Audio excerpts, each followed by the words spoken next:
Hi there again. Last week you would have seen on my last blog post, if you've been following my blog, the city promotional image that I was making of the 3Z imaginary city. So here's the final. I'm just going to show you how the final looks in 3ds Max, the 3D package I've been using to make this city, and how I've been compositing it and a few other things as well. So as some of you may know, this is a model kit that I made, an imaginary floating city, and it's all 3D printed out. So you can see on the previous post, on a previous post about how I made the kit. I'll provide a link to that on this blog post as well. So basically this city would fly around sort of like northern latitudes, and if you're rich enough in this science fiction universe that I'm praising, with different cities, if you're rich enough, then you'll be able to afford to be in this floating city. And these are kind of windows that gives you an idea of the scale. So people about this tall. So it's quite a lot of rooms if you can afford it, and I'm sure it would float, but it probably requires some technology that's not been discovered yet, but that's some artistic license. So that's the city, and it's all done in 3ds Max. As well as the city, there was this pod that also was made as a 3D print. Let's go back to the camera view.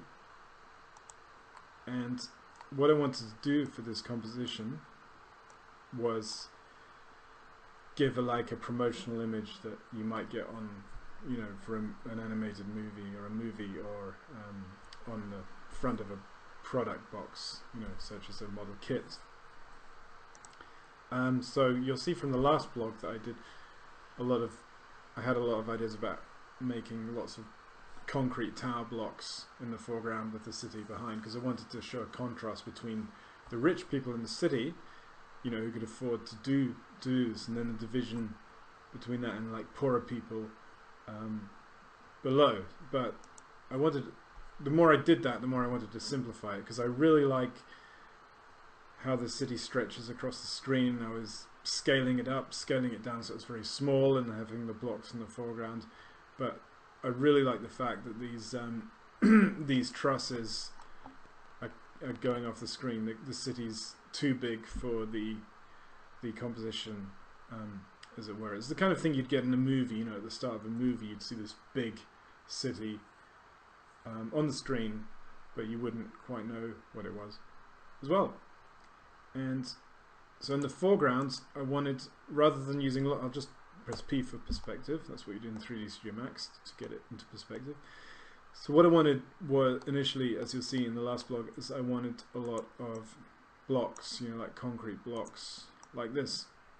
Oh, it's gone.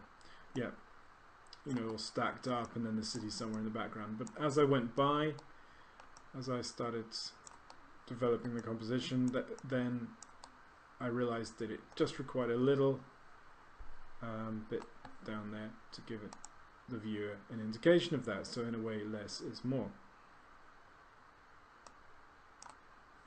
And that's kind of compromises you have to do when you're making 3D or any sort of art. And I painted graffiti on this, so that's not really seen. I'm probably going to use this block again. And these bees are sort of emblematic.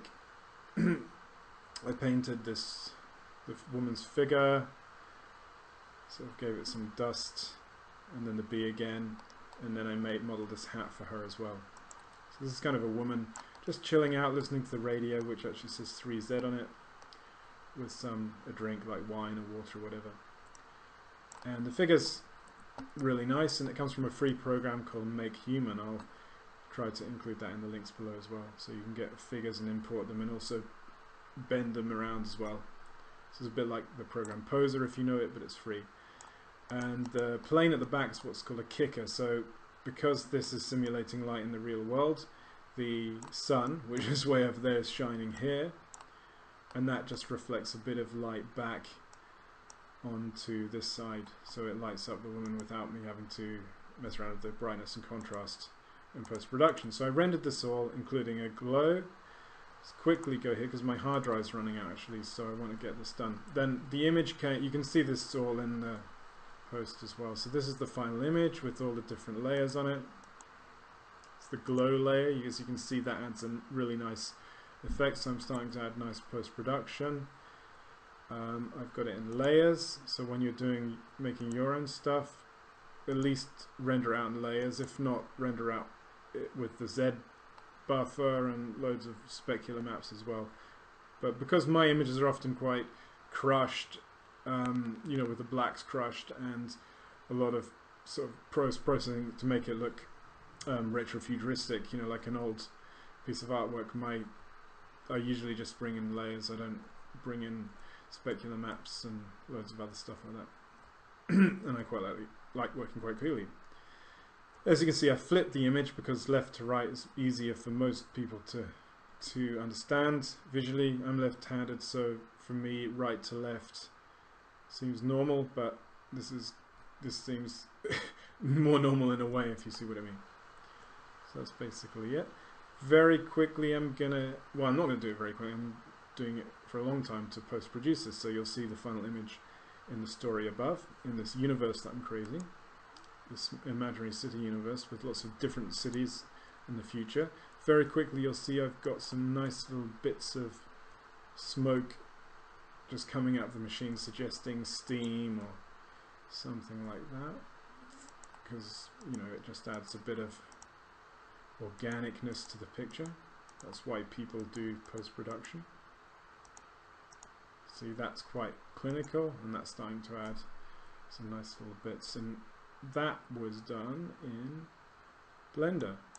So Blender's a free program, but it has some really nice effects, like this smoke effect here that you can use for your post-production if you're making photographs or doing 3D in another package. 3D Studio Max doesn't really have a smoke plugin built in that's that good. You have to pay extra money, and as Blender's free, you can take this route sometimes as well. I like to mix and match these days open source with paid for software. It's all starting to combine and get very exciting. So that's, anyway, I'm going to finish because I think my C drive's running out, and you probably heard my graphics fan working overdrive.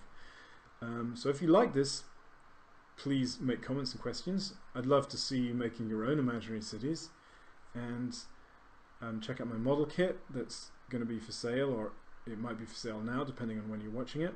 And you can, if you like this and you feel you want to contribute to me doing more stuff in the future and being able to pay for more post-production and loads of other things and materials, you can give me some money on Patreon, and depending on how much you get some free goodies with that.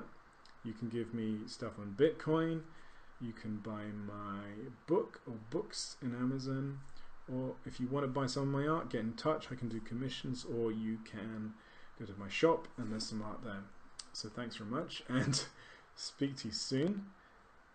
And I'll be doing some more imaginary city stuff soon, and loads of other exciting stuff, because now it's autumn. Well, it's not autumn actually, it's midsummer, but in Scotland it's the 23rd of August, and this is when it starts to feel autumnal all of a sudden. So thanks very much, wherever in the world you're watching, and speak soon. Bye for now.